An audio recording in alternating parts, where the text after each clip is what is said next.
በምዕራብ አፍሪካዊቷ ሀገር ሴኔጋል ዳካር ከተማ ውስጥ የፀሐይ ግርማ ሞገስ በደመቀበት በዚያ ረፋድ ላይ የከተማዋ አየር በከባድ የደስታ ጩኸት በቡቡዜላ ድምፅና በኩራት እንባ ተሞልቷል። ይህ ተራ የድል በዓል አልነበረም። ይህ በስቃይ በፖለቲካዊ አለመረጋጋትና በኢኮኖሚ ፈተናዎች ውስጥ ለቆየ ህዝብ የአዲስ ተስፋ ትንሣኤ ነበር። የሴኔጋል ብሔራዊ ቡድን በሞሮኮ መሬት ላይ አስተናጋጇን ሞሮኮ 1-0 በሆነው ውጤት አሸንፎ የአፍሪካ ዋንጫ ለሁለተኛ ጊዜ ይዞ ሲመለስ መላው የሀገሪቱ ህዝብ ስፖርት ከኳስ ጨዋታነት ባለፈ እንዴት የቆሰለ ልብን እንደሚፈውስ በተግባር የታየበት ታሪካዊ አጋጣሚ ነበር።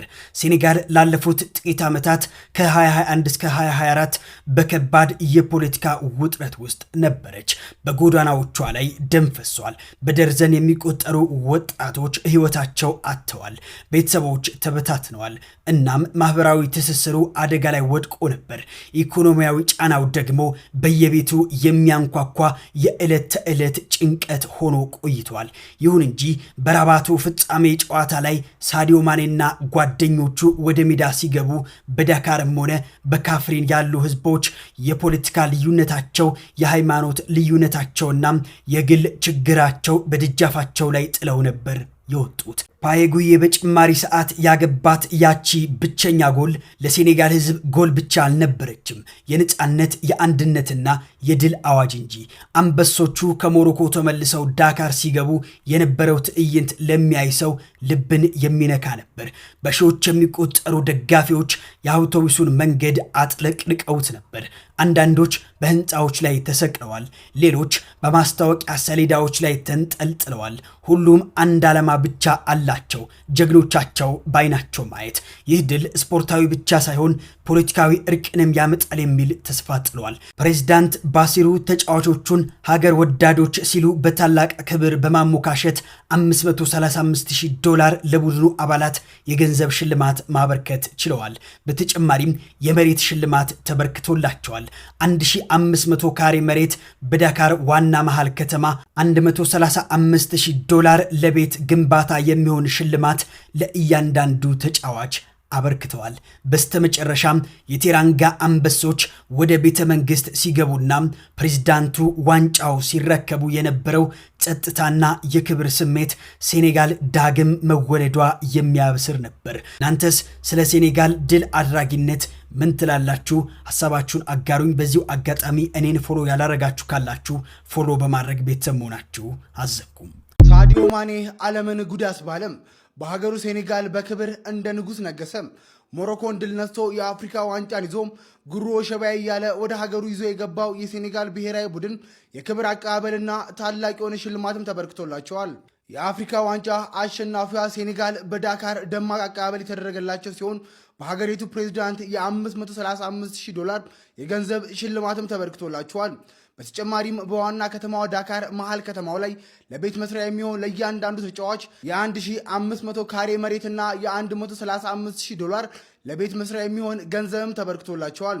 ከተጫዋቾቹ በተጨማሪም ለአሰልጣኝ ክፍሉና ለተለያዩ የቡድን አባላቱ $90,000 ገንዘብና የ1,000 ካሬ መሬትም ተሰጥቷቸዋል።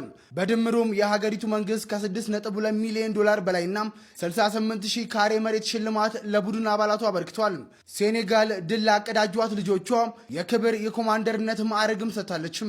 አቤት ሴኔጋል፣ አቤት ሴኔጋል ጀግኖቿን እያከበረች ትገኛለች። የ35ኛው የአፍሪካ ዋንጫ አሸናፊ የሆኑት አንበሶቹ ሴኔጋሎች እንግዲህ በዚህ ሰዓት የሴኔጋል ምድር በደስታ እያናወጡ ይገኛሉ። ይህንን ድል እያከበሩ የሚገኙት ሴኔጋሎች እንግዲህ በዚህ ሰዓት አንበሶቻቸውን እያከበሩ ይገኛሉ። ሳዲዮ ማኔ ጨምሮ ሙሉ የብሔራዊ ቡድን አባላቱ እንግዲህ በመኪና በከተማዋን እየዞሩ ድላቸውን እያከበሩ እንዲሁም ደግሞ ከዜጎቻቸው ጋር እየተደሰቱ ይገኛሉ። የሴኔጋሉ ወጣቱ መሪም እንግዲህ በዚህ ሰዓት ለሴኔጋል ብሔራዊ ቡድን ተጫዋቾች በአጠቃላይ ለእያንዳንዳቸው ማለት ነው የ1500 ካሬ መሬት እንዲሁም ደግሞ ለቤት መስሪያ የሚሆን $135,000 ለእያንዳንዱ ለብሔራዊ ቡድን ተጫዋቾች አበርክተዋል። በተጨማሪም ደግሞ ለአሰልጣኙና ለሌሎች ለሌሎች ለቡድን አጋሮች 1000 ካሬ የሚሆን መሬት እንዲሁም ደግሞ $90,000 ስጦታ ጭምር ያበረከታላቸው እንደሆነ እየተነገረ እንደሚገኙ። ሌላኛው እጅግ በጣም የሚያስገርመው ደግሞ የሴኔጋሉ ወጣቱ መሪ የክብር የኮማንደር መጠሪያ ለእያንዳንዱ የብሔራዊ ቡድን ተጫዋቾችና ለዚህ ድል አስመዝጋቢዎች በሙሉ እንደሰጡ ጭምር እየተነገረ ይገኛል። በአጠቃላይ ሴኔጋል መንግስት እንግዲህ ወደ $6.2 ሚሊዮን ኢንቨስት በማድረግ እንግዲህ ስጦታ እንዳበረከተላቸውና ጀግኖቹን እያከበረ እንደሆነ እየተመለከትን እንገኛለን። በዚህ ሰዓትም እንግዲህ ሴኔጋል እንደምትመለከቱት በደስታ እየተናወጠች ትገኛለች። ይህ ድል የተመዘገበው በዋናነት እንግዲህ ከቡድኑ ተጫዋቾች በተጨማሪ ሳዲዮ ማኔ የሱ ጥረትም እንግዲህ የሚረሳ ነገር አይደለም። በዚህ ሰዓትም ድላቸውን እያከበሩ ይገኛሉ። በሌሎች አዳዲስ መረጃዎች በድጋሚ እመለሳለሁኝ። ቀናችሁ መልካም እንዲሆን በድጋሚ ተመኘኝ። የፕላስ ምልክቷን ተጫኑ። መልካም ቀን ይሁንላችሁ። የሴኔጋል መንግስት እንግዲህ ሀገራቸው የአፍሪካ ዋንጫን ማሳካታቸውን ተከትሎ 2 ሽልማቶችን አበርክቷል ለቡድኑ ማለት ነው። በተለይ ሁለተኛው ሽልማት በጣም ብዙ የአፍሪካ ሀገሮችን እያስደመመ ይገኛል። እስከ መጨረሻው ድረስ ተከታተሉኝ። ኮፒ ሊንክ ሼር እያደረጋችሁ ደግሞ ለእግር ኳስ ቤተሰቦች አድርሱ። እንግዲህ እንደሚታወቀው የአፍሪካ ዋንጫን ሴኔጋል 1-0 ሞሮኮን በማሸነፍ አዘጋጇ ሞሮኮን በማሸነፍ ማሳካታቸው ይታወቃል። እዚህም ጨዋታ ላይ እንግዲህ በጣም ብዙ ውዝግብ እንደነበረምና ፊፋና እንዲሁም ደግሞ ካፍም ማስጠንቀቂያም ለሞሮኮና ለሴኔጋል ብሔራዊ ቡድኖች እንዳስተላለፉም የሚታወቅ ነው። አፍሪካ ዋንጫን ማሳካታቸው ተከትሎ የሴኔጋል መንግስት ለእያንዳንዳቸው 115,000 ዩሮ ለተጫዋቾቹ ማለት ነው 115,000 ዩሮ እንዲሁም ደግሞ በጣም ብዙዎችን ያስገረመው በዳካር ከተማ ላይ 1500 ካሬ ለእያንዳንዳቸው ተጫዋቾች አበርክቷል። እናም ብዙ የአፍሪካ ሀገሮችን ይህ ሽልማት በጣም ብዙዎች እያመሰገኑት ይገኛሉ የሴኔጋልን መንግስት። እስቲ ሀሳባችሁን ኮሜንት ላይ ኮፒ ሊንክ ሼር ሪፖስት ደግሞ እያደረጋችሁ ለሌሎች ለእግር ኳስ ወዳድ ቤተሰቦች አድርሱ። አረ ጉድ ነው። አረ በስማም 20 ሚሊዮን ሺህ ጉዳዩም እንደሆነ ግልጽ አድርጌ ልንገራችሁ። የሴኔጋል ፕራይም ሚኒስትር ለሴኔጋል ናሽናል ቲም ተጫዋቾች አሸንፈው ስለመጡ ብቻ በዶላር $135,000 ሌላ ደግሞ በዋናው ከተማ ላይ 1500 ካሬ ሜትር መሬት ነው የሰጣችሁ። ሌላ ደግሞ የሴኔጋል ናሽናል ቲም ስታፍ አባሎች 1000 ካሬ ሜትር እና $90,000 ነው የሰጣችሁ። አስቡት በቃ በስመ አብ። እኔ የሌለ ነው የተመቸኝ። አስባችሁን ኮሜንት ላይ አስቀምጡልኝ። በጣም ለፍተዋሉ፣ ይገባቸዋል። በሴኔጋል በኩል ምን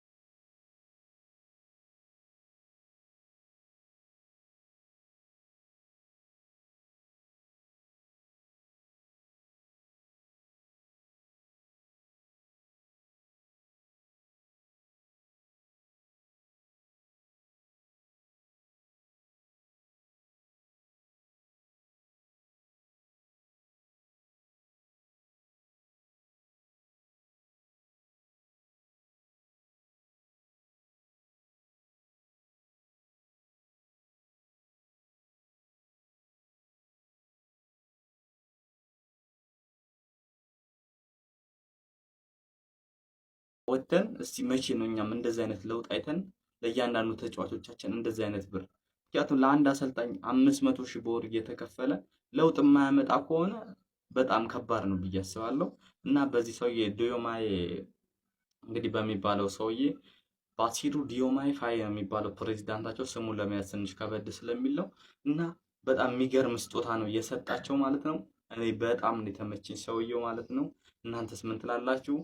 እኛም ሀገር መቼ ነው የሚመጣው? እንግዲህ ፈጣሪ ቶሎ እንደሚያመጣልን ጸሎት እናርግ ማለት ነው። ምክንያቱም ከ18 ዓመት በታች እንግዲህ በቅርቡ ወደ ሞሮኮ መሄዳቸው አይቀርም ማለት ነው። እናም ጥሩ ሁኔታ ጥሩ ነጥብ ይዘው እንደሚመጡ ተስፋ አረጋለሁ ማለት ነው። ፈጣንና አዳዲስ ስፖርታዊ መረጃ እንደርሳችሁ ፔጅ ፎሎ ማድረግ አትርሱ። ላይክ፣ ሼር፣ ኮፒ ሊንክም አድርጉ ባካችሁ። ይመቻችሁ።